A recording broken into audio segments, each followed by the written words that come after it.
Name is W. Clement Stone.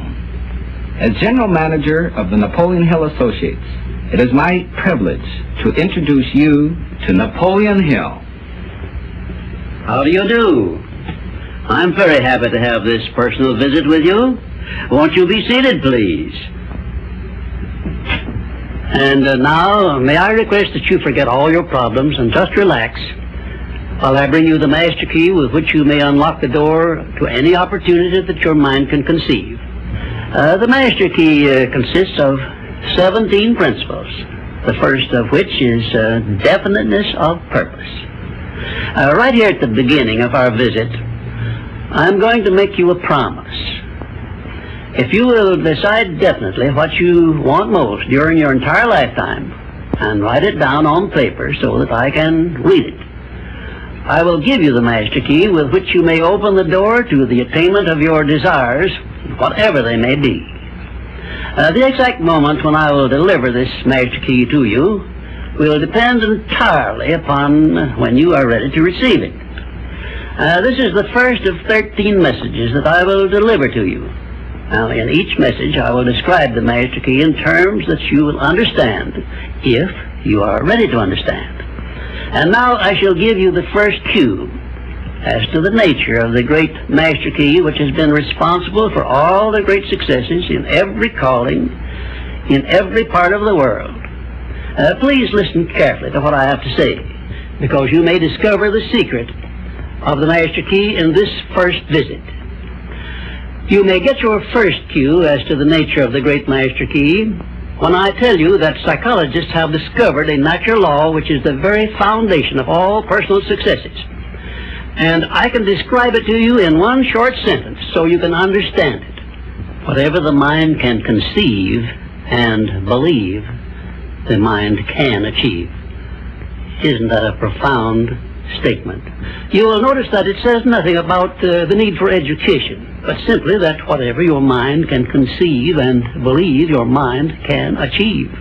Now, if you want evidence that the mind can achieve whatever the mind can conceive without the benefit of formal education, you only have to remember that Thomas A. Edison conceived the idea of becoming an inventor and lived to become the world's greatest scientist in the field of invention, with only 3 months of common school education. When I first heard Andrew Carnegie describe this natural law, which makes it possible for you and I and everyone else to write his own price tag in life and attain it, I became so enthused over it that I began to search for the power back of it, and my curiosity led me finally to the discovery of the master key, which I shall reveal to you if you are ready to receive it. My search led me to the study of the spiritual forces with which all of us are blessed. And it was in this field that I came upon a clue which has enabled me to help millions of people to find their earthly destinies. I want to describe my discovery in the simplest terms possible, because it will reveal to you why it is true that whatever the mind can conceive and believe, the mind can achieve, regardless of how many times you may have failed in the past or how lofty your aims and hopes may be. I caught my first fleeting glimpse of the profound law which provides the means by which we may choose our own purpose in life and attain it while I was being coached by Andrew Carnegie during the organization of the Science of Success philosophy. I had just finished telling Mr. Carnegie that I feared he had chosen the wrong person to give the world the first practical philosophy of personal success because of my youth, my lack of education, and my lack of finances. Well, at this point, Mr. Carnegie delivered a lecture that I shall never forget because it changed my entire life and paved the way for my helping to change the lives of millions of people, some of them not yet born. Let me call your attention to a great power which is under your control, said Mr. Carnegie, a power which is greater than poverty, greater than the lack of education, greater than all of your fears and superstitions combined. It is the power to take possession of your own mind and direct it to whatever ends you may desire. This profound power, Mr. Carnegie continued, is the gift of the Creator, and it must have been considered the greatest of all of his gifts to man, because it is the only thing over which man has the complete and unchallengeable right of control and direction.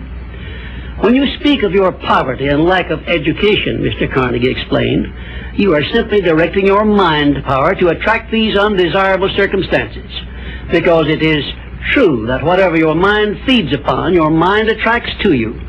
Now you see why it is important that you recognize that all success begins with definiteness of purpose, with a clear picture in your mind of precisely what you want from life. Then Mr. Carnegie continued his speech with a description of a great universal truth which made such an impact upon my mind that I began then and there to give myself a new outlook on life, and set up for myself a goal so far above my previous achievements that it shocked my friends and relatives when they heard about it. Everyone, said Mr. Carnegie, comes to the earth plane blessed with the privilege of controlling his mind power and directing it to whatever ends he may choose. But, he continued, everyone brings over with him at birth the equivalent of 2 sealed envelopes, one of which is clearly labeled, the riches you may enjoy if you take possession of your own mind and direct it to ends of your own choice. And the other is labeled, the penalties you must pay if you neglect to take possession of your mind and direct it. And now let me reveal to you, said Mr. Carnegie, the contents of those 2 sealed envelopes. In the one labeled riches is this list of blessings. 1, sound health. 2, peace of mind. 3, a labor of love of your own choice. 4, freedom from fear and worry. 5, a positive mental attitude. 6, material riches of your own choice and quantity. In the sealed envelope labeled penalties, Mr. Carnegie continued, is this list of the prices one must pay for neglecting to take possession of his own mind. 1, ill health. 2, fear and worry. 3, indecision and doubt. 4, frustration and discouragement throughout life.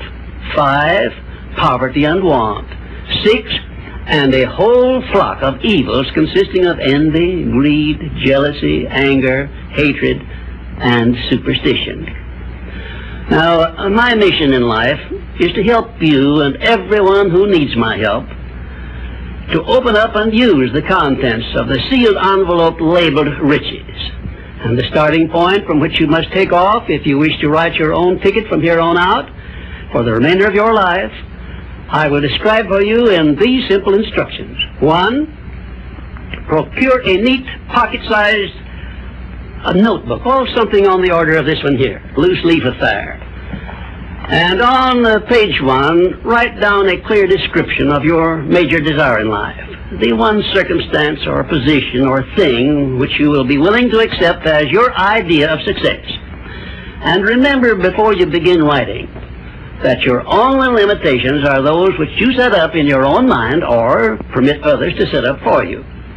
And 2, on page 2 of your notebook, write down a clear statement of precisely what you intend to give in return for that which you desire from life.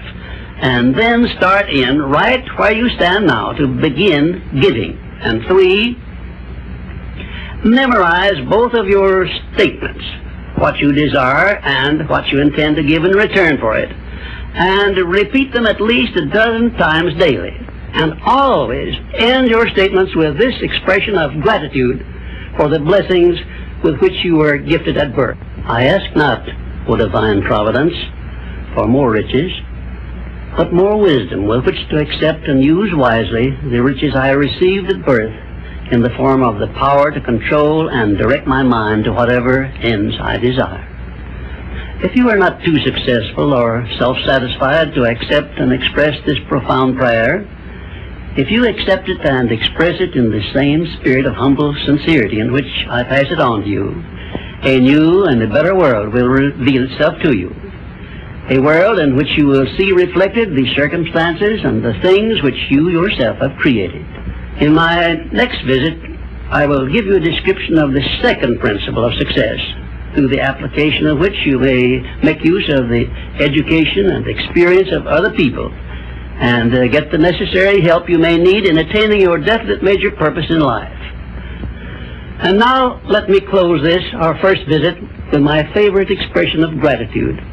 O divine providence, I ask not for more riches, but more wisdom with which to make wiser use of the riches you gave me at birth, consisting in the power to control and direct my own mind to whatever ends I desire.